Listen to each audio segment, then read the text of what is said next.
Okay, so I messed up on this on the video. I just removed it, kind of a crucial part.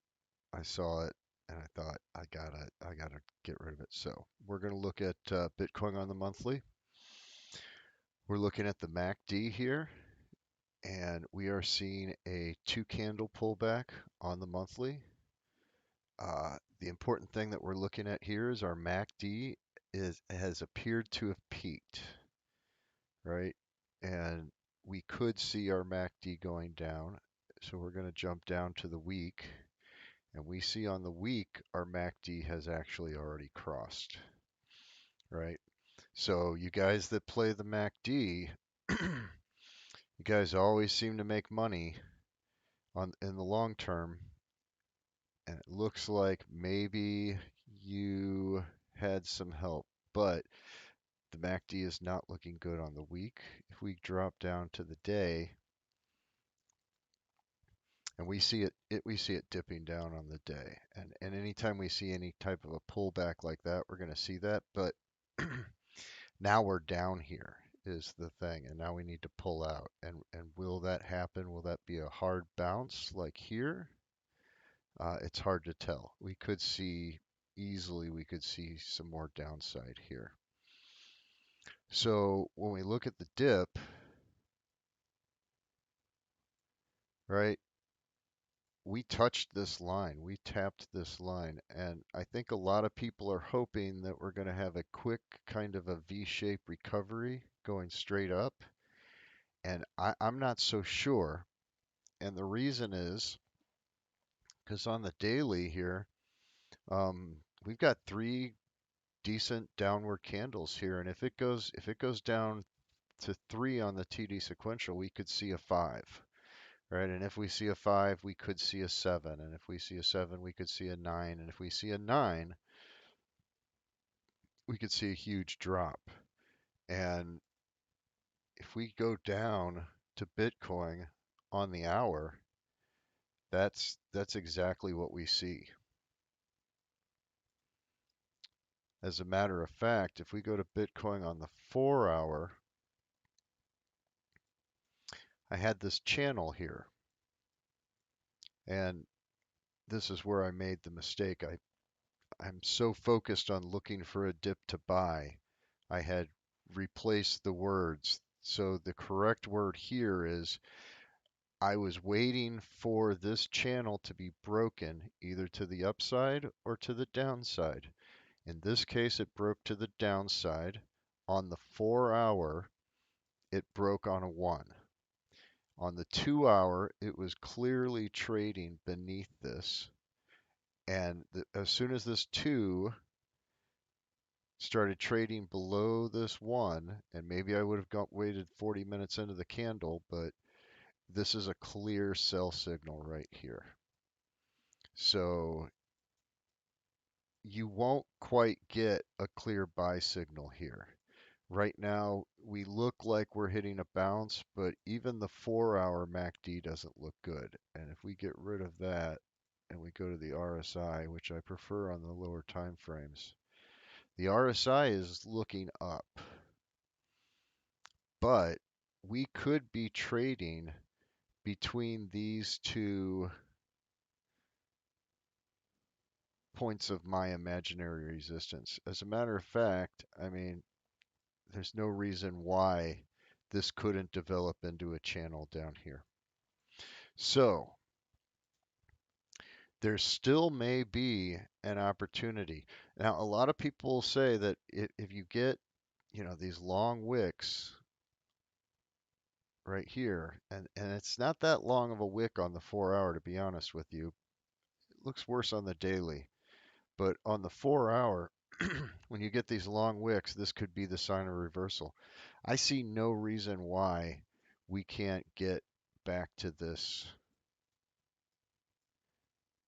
number, to be honest with you. And that's what this red line right here. Let's go ahead and we'll change this to green, right?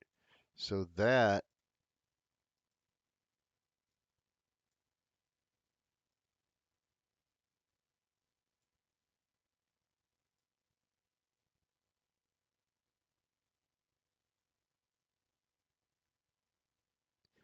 So there's still a buy opportunity at let's say 43K. And there are people out there that will put in blind buys and try and catch knives at that. I'm not sure that's a good plan. Well, it's not a good plan, but it does work if you're ready to risk, right? Because if we continue into February, there is a good chance that we will never see this price.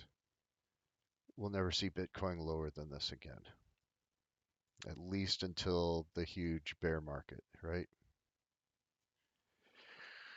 Yeah, so I'll get to the metaverse because I'm gonna I'm gonna say no to Facebook's metaverse, and I'll explain that. But what I want to get across here is that on Bitcoin, we still have opportunity to go down, right? We are still flirting with this EMA, and there is no reason why we can't come down on the weekly to hit that EMA. And then maybe we'll see a big bounce from that. If we go to the daily, right, our EMAs are much tighter. We could start trading underneath, and in that case, we're pulling the EMA down even further. So that's what we want to watch out for is we want it to start trading above the EMAs, and it's not I guess is my point. Um, so we look at ETH right here.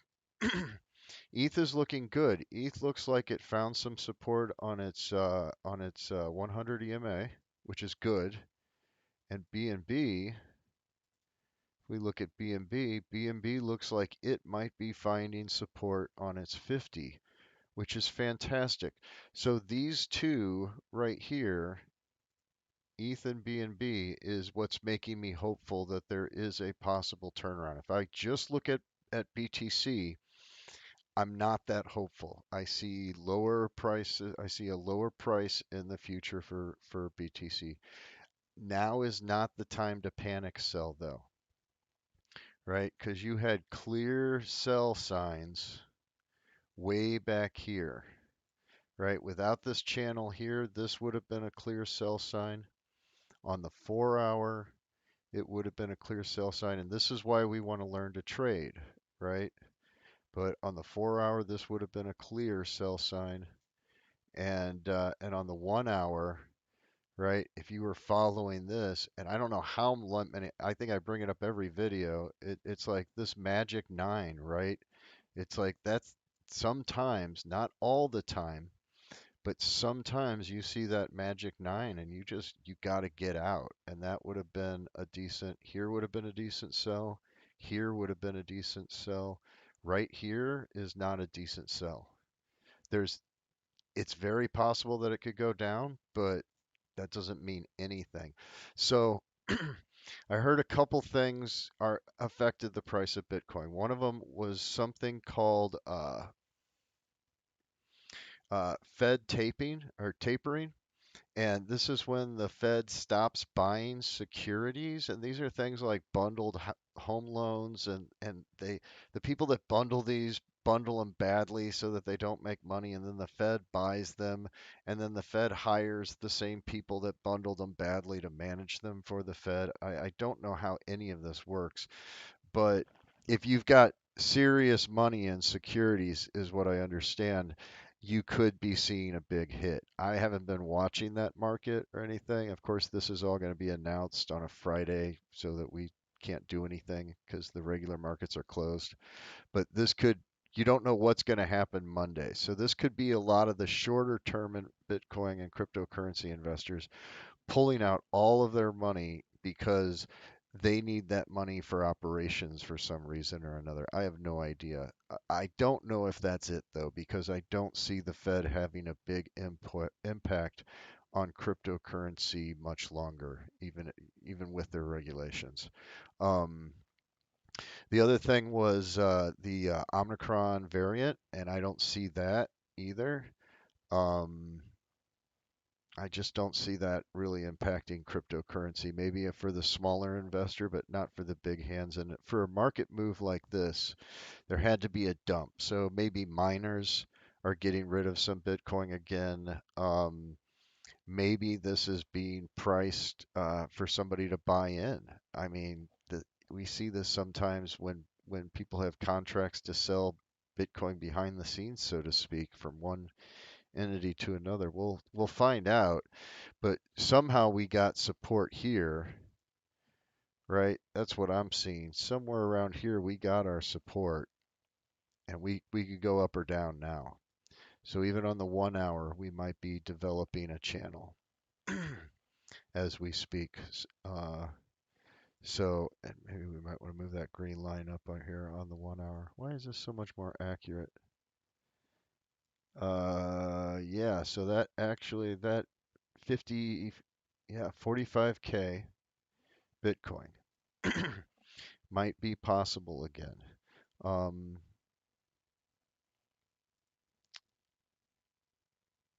Ethereum on the 1 hour looks like it could be reversing down. Bitcoin or BNB on the 1 hour looks like it could be reversing down. So that's what I'm thinking. So I wanted to go into the anatomy of a failed trade, which was this ZEC. When I had started with the ZEC, I had a stop loss of 5%. So let me get that back on here. This is what that stop loss looked like at 5%.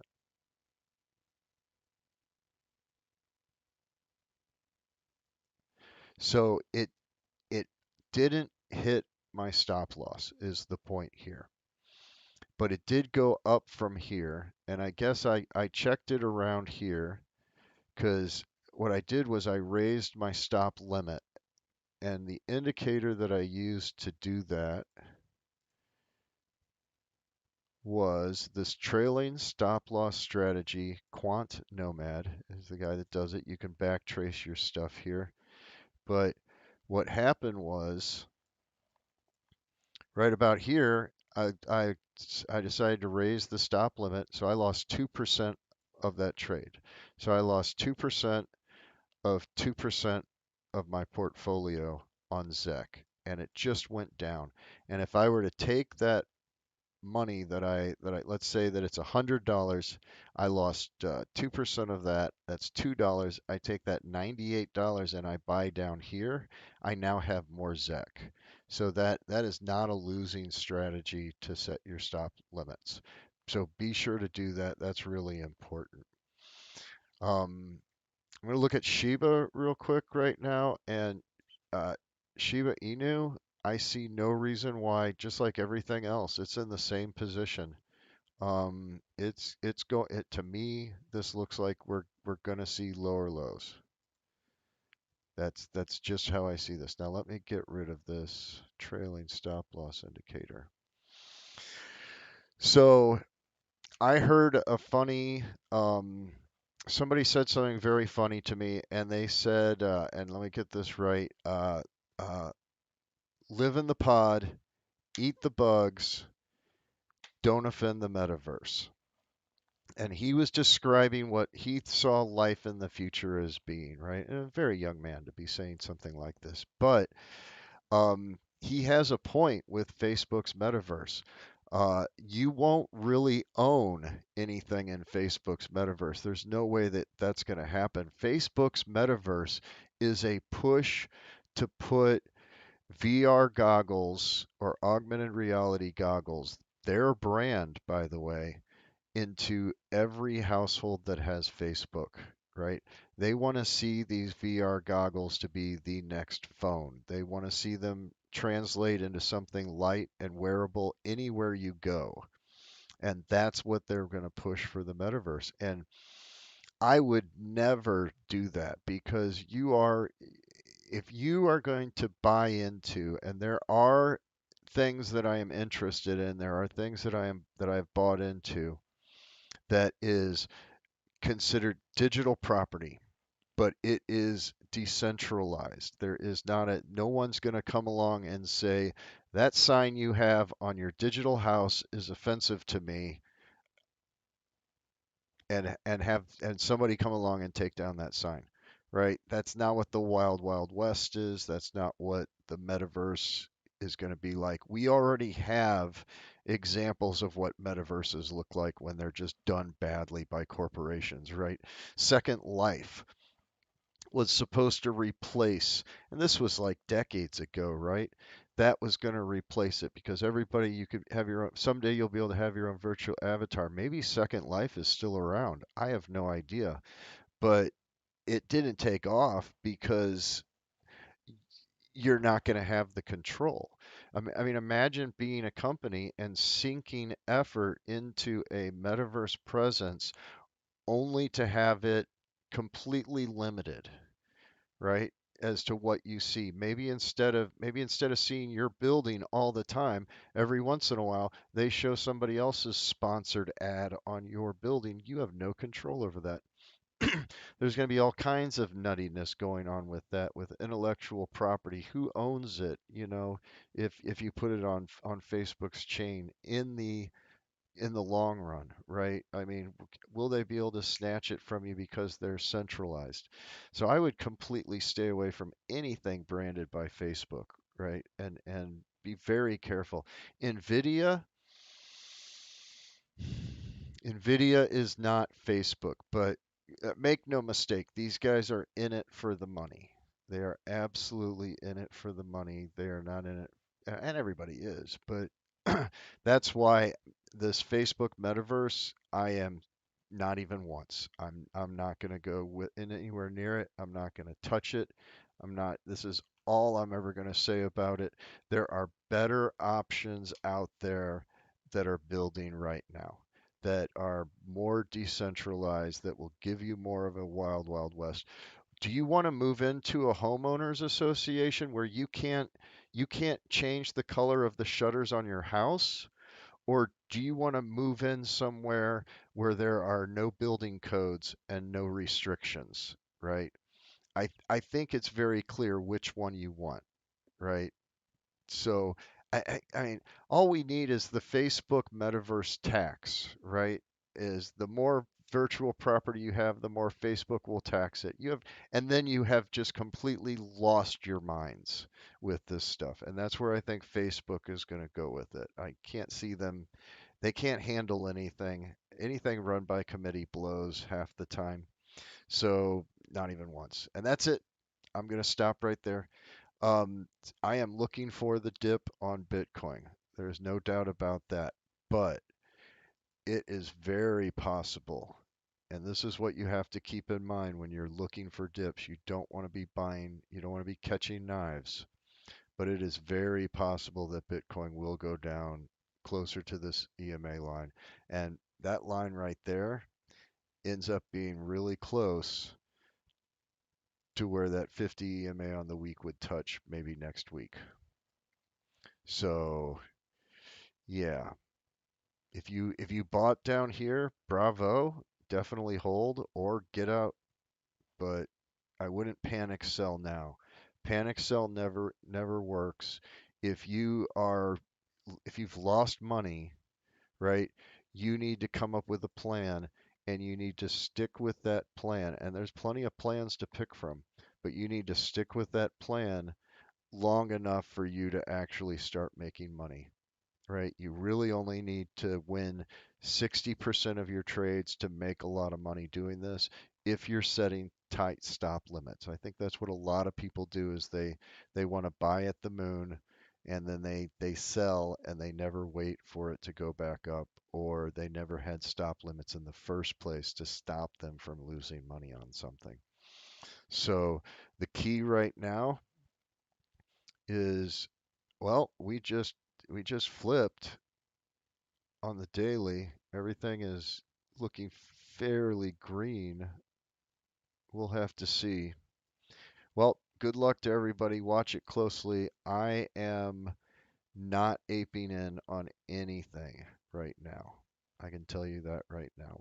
I will probably not worry about it for a day or two. If I come back a day or two and it's down, I'll be happy. If I come back a day or two and it's up, I will be ecstatic because I have money to put in. So thank thank God for low stop losses, right? I guess.